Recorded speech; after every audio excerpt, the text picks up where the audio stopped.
Season 1.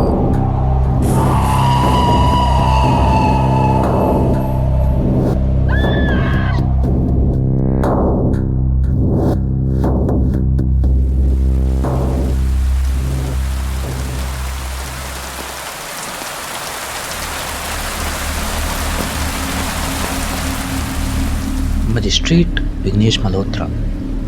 Office का आखिरी दिन और रिटायरमेंट की प्लानिंग तो बहुत ही अच्छी। उन्होंने सोच के रखा था कि कैसे दिन भर पूरे परिवार के साथ गार्डनिंग में और अपने बेटे को बिजनेस में गाइड करेंगे। दफ्तर की गाड़ी आज भी आखिरी बार उन्हें घर तक छोड़ने जानी थी। ऑफिशियल बंगलो तो तकरीबन 2 साल पहले ही छोड़ चुके थे और अपने शहर के बाहर रहने के लिए एक आलीशान मकान बना लिया था। रास्ते में जाते जाते अपने कैरियर के 35 साल का सफ़र उन्हें याद आ रहा था। एक एक करके फ़ोन और कॉन्ग्रेचुलेशन मैसेजेस आ रहे थे। तभी एक फ़ोन और आया। फ़ोन उठाया तो उधर से एक आवाज़ आई, तो यार फैसला अब हम करेंगे साहब।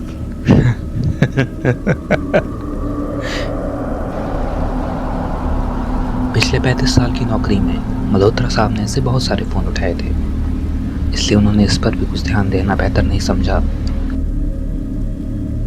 जबकि इस फोन ने मानो उन्हें याद दिलाया घर जाते हुए होती हुई देरी का।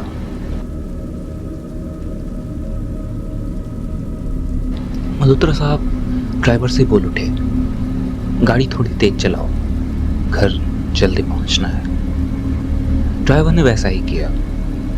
बाहर बहुत तेज बारिश हो रही थी। गाड़ी थोड़ी ही आगे गई होगी। मल्होत्रा साहब ने देखा एक साइकिल वाला अपनी ही मस्ती में बिना इधर उधर देखे रास्ता पार कर रहा है और पक्का था कि उनकी गाड़ी से टकरा जाएगा। विघ्नेश मल्होत्रा इससे पहले कि ड्राइवर से कुछ कहते, साइकिल वाला टक्कर खाकर छिटक कर बहुत दूर जाकर गिरा।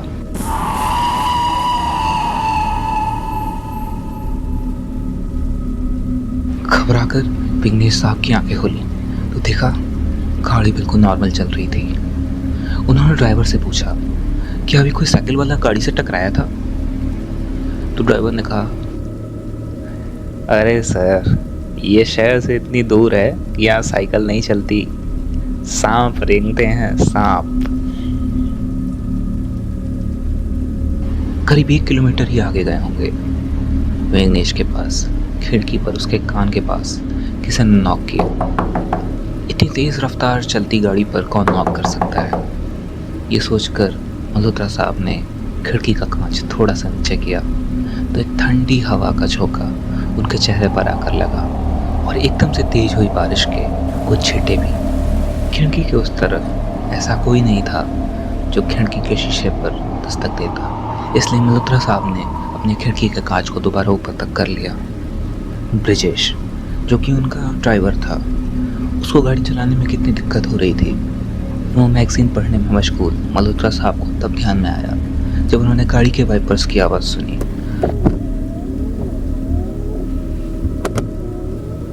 जो कि धीरे धीरे धीरे बहुत आहिस्ता काम कर रहे थे। मल्होत्रा साहब ने पूछा, ये क्या हो रहा है? कोई प्रॉब्लम है क्या ब्रिजेश? ब्रिजेश तुरंत बोला, कुछ नहीं सर, मैं अभी देखता हूँ। ब्रिजेश गाड़ी से नीचे उतरा और गाड़ी के वाइपर्स को ठीक करने लगा। थोड़ी देर तक वो जूझता रहा और फिर मैगजीन पढ़ते मल्होत्रा साहब का ध्यान मैगजीन से एक बार फिर तब भटका जब ब्रिजेश की चीख पहले तो गाड़ी के पास से और फिर बड़ी दूर से आती हुई सुनाई दी।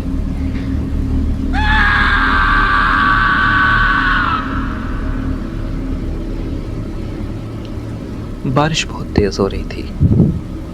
बादल इतने थे कि दिन है या रात ये समझना मुश्किल था। मल्होत्रा साहब ब्रिजेश को देखने के लिए बाहर निकले। ब्रिजेश इस अंधेरे में दूर दूर तक कहीं दिखाई नहीं दिया। गाड़ी से निकलते ही वो भीगने लगे थे।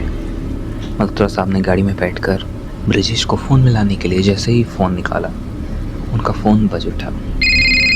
आवाज़ एक बार फिर से वही थी जिसने थोड़ी देर पहले फ़ोन करके धमकी दी थी। इस बार उसने कहा, फैसला हो चुका है मजिस्ट्रेट साहब। मल्होत्रा साहब ने ऐसे बहुत वाक़ये देखे थे। अपने 35 साल के कैरियर में वो जानते थे कि अब ऐसी जगह पर रुकना ठीक नहीं है। उन्होंने अपने ड्राइवर ब्रिजेश को कई बार फ़ोन लगाया, पर उसका फ़ोन नहीं लगा। phone you are trying to reach is not available at the moment. Please call again later.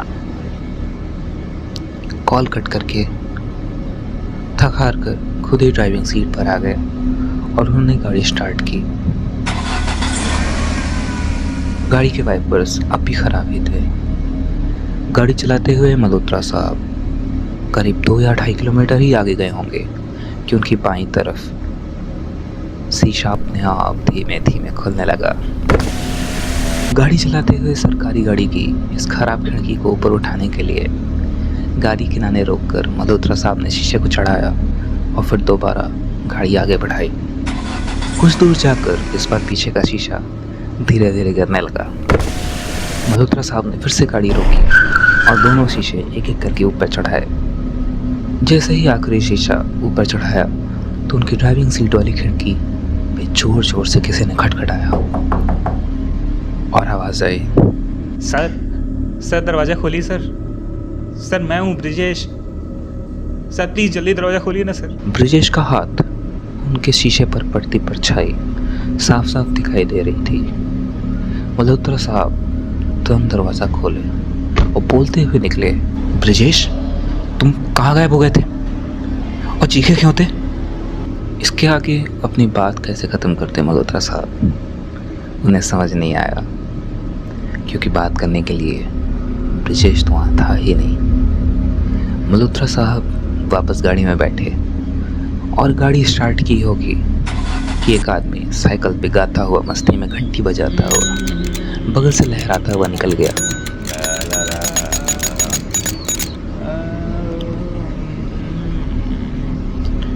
Malhotra साहब ने जैसे ही गाड़ी आगे बढ़ाई, उन्होंने हॉर्न दिया तो गाड़ी निकालने की कोशिश की तो वो लहराता हुआ उसी तरफ चला आया।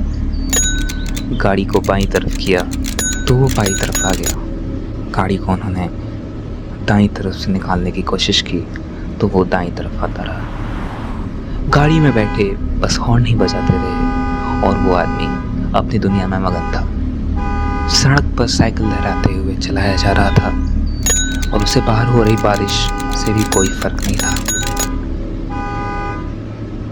मल्होत्रा साहब कुछ 10 मिनट तक सिर्फ हॉर्न ही बजाते रहे और फिर उसके काफ़ी करीब पहुंच गए। उन्होंने जोर से ब्रेक लगा के गाड़ी रोकी और बाहर निकल के चिल्लाए, सुनाई नहीं देता क्या? वो आदमी पलटा और उसने मुस्कुराते हुए कहा, सुनाई तो तुमको भी नहीं दिया था मजिस्ट्रेट साहब। मल्होत्रा साहब इस बात पर और भी ज़्यादा भड़क गए और बोले, क्या बकवास कर रहे हो तुम? क्या मतलब है तुम्हारा? वो आदमी उसी मुस्कुराहट के साथ और बड़े प्यार से बोला, जाओ साहब, रास्ता ना भूल, 5 ही किलोमीटर बचा है बस। मल्होत्रा साहब का गुस्सा अपने पारे को पार कर चुका था, लेकिन इतना कुछ पहले ही हो चुका था कि अपना वक्त बर्बाद न करके सिर्फ घर पहुंचना चाहते थे।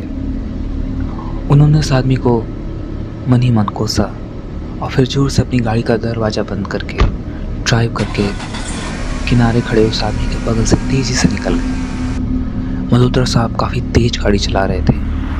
करीबन 1 किलोमीटर ही गए होंगे कि सामने देखा वो आदमी फिर से वैसे ही लहराते हुए सड़क के एक कोने से दूसरे कोने तक धीमे धीमे साइकिल पर जा रहा है। मल्होत्रा साहब तो क्या कोई भी होता तो समझ जाता, वैसे कपड़ों में वही आदमी है जो उन्हें थोड़ी देर के लिए मिला था। और फिर ज़ोर ज़ोर से उन्होंने हॉर्न देना शुरू किया, लेकिन इस बार फिर से वही हो रहा था। मल्होत्रा साहब ने गुस्से में स्टीयरिंग पर जोर से मारा तो पीछे से आवाज़ आई, अरे हॉर्न बजाने से कुछ ना होगा साहब, हम तो पीछे बैठे हैं। मल्होत्रा साहब की पीछे से सांसें रुक सी गईं। उनमें इतनी भी हिम्मत नहीं थी कि इस वक्त पीछे पलट कर देख लें या शीशे में ही एक बार देख लें।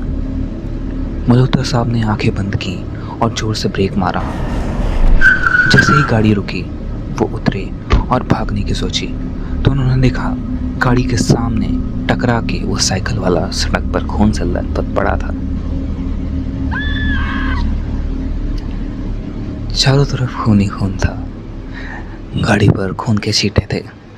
मल्होत्रा साहब पलटे तो गाड़ी में कोई नहीं था। वो तुरंत आए, अपनी गाड़ी में बैठे और वहाँ से तेजी से गाड़ी लेकर थोड़ा आगे ही गए थे कि पीछे से एक आवाज़ आई। हिट एंड रन केस में फिर एक बड़ा आदमी गरीब आदमी को मारने के बाद भी पैसा खिला कर बच जाएगा। मल्होत्रा साहब बखूबी पहचानते थे इस आवाज़ को। उन्होंने बिना आगे या पीछे देखे गाड़ी का दरवाज़ा खोला और इधर उधर देखे बिना ही बेतहाशा भागने लगे। उस अंधेरे रास्ते पर मल्होत्रा साहब भागते भागते आगे जा ही रहे थे कि थोड़ा आगे जाने के बाद उन्होंने देखा कि सामने से एक साइकिल आ रही थी। साइकिल वाला घंटी बजाता हुआ मुस्कुरा रहा था। मल्होत्रा साहब को साक्षात मौत उनकी आंखों के सामने नजर आ रही थी। तुरंत वापस मुड़े और अपनी गाड़ी की तरफ भागने लगे। मल्होत्रा साहब बुरी तरह थके हुए थे और डरे हुए भी थे। शायद मन ही मन जानते थे कि यह सब कुछ क्यों हो रहा है और आखिर क्या हो रहा है। हांफते हांफते किसी तरह गाड़ी तक पहुंचे मल्होत्रा साहब और पीछे देखा तो वहाँ एक साइकिल वाला आ रहा था। मल्होत्रा साहब पूरी ताकत लगा के गाड़ी का दरवाज़ा खोलने की कोशिश करने लगे, लेकिन कोई फायदा नहीं हुआ। फिर से एक बार उन्हें आवाज़ सुनाई दी, दरवाज़ा हम खोल दे साहब। आवाज़ को सुनने के साथ ही मल्होत्रा साहब की नींद टूटी और उन्होंने देखा कि उनकी बीवी उनको जगा रही थी। मल्होत्रा साहब पूरी तरह से पसीने में भीगे हुए थे। बीवी ने बार बार पूछा, आपको हुआ क्या है? तो उन्होंने बताया, मेरे 35 साल के जज के कैरियर में मैंने बहुत सारे फैसले दिए, ऐसे फैसले जिनमें मेरे हाथ बंधे थे। फैसला देना कुछ चाहिए था, लेकिन सबूतों और गवाहों के चलते मुझे कुछ और देना पड़ा। ऐसा ही एक केस था, एक गरीब दूध वाले का। एक गरीब दूध वाले को एक गाड़ी मार के चली गई थी। उसकी एक तस्वीर परसों मेरे लॉकर में सारे कागज वगैरह जब मैं चेक कर रहा था तो मुझे दिखी। घर में वो इकलौता कमाने वाला था। उसके 2 बच्चे और बीवी उसकी मौत के बाद सारे अकेले पड़ गए थे और उन्हें इंसाफ भी नहीं मिल पाया था। उसके केस में वकील ने पैसे ले लिए थे और उसने केस जानबूझकर कमज़ोर बना दिया था। उसकी बीवी का रोना आज भी मुझे याद है। मैं चाहकर भी उसको इंसाफ नहीं दिला पाया। वही आदमी आज मुझे सपने में दिख रहा था और मैं बस उससे बचने के लिए भागने की कोशिश कर रहा था। मैं आज ऑफिस बिल्कुल नहीं जाऊंगा, मैं घर पर ही रहूंगा। मेरा मन बिल्कुल भी अच्छा नहीं है, मुझे कुछ भी ठीक नहीं लग रहा। उसकी बीवी ने उसको समझाया कि वैसा बिल्कुल ना सोचे और मॉर्निंग वॉक करके आए तो मन बेहतर होगा। ऑफिस भी जाने का दिल करेगा। वैसे भी उसने जो भी कुछ देखा है वो बस सुबह का एक सपना भर है। मल्होत्रा साहब ने भी सोचा कि बात तो सही है, सपना होता तो एक सपना ही है। इसलिए अपना ट्रैक सूट पहन लिया और निकल पड़े। सुबह चिड़ियों का चहचहाना और सुबह की ठंडी ताज़ी हवा, ये सब कुछ मिलके भी उतना खुशी नहीं दे पा रहे थे मल्होत्रा साहब को जितना उन्हें होना चाहिए था। मॉर्निंग वॉक करते करते वो घर के पास पहुंचे ही थे कि पीछे से एक आवाज़ आई, साइकिल की आवाज़। साइकिल आकर उनकी आंखों के सामने रुकी और एक जानी पहचानी आवाज़ ने कहा, कभी कभी ना सुबह सुबह देखे सपने सच हो जाते हैं साहब, है ना? क्या कहते हो?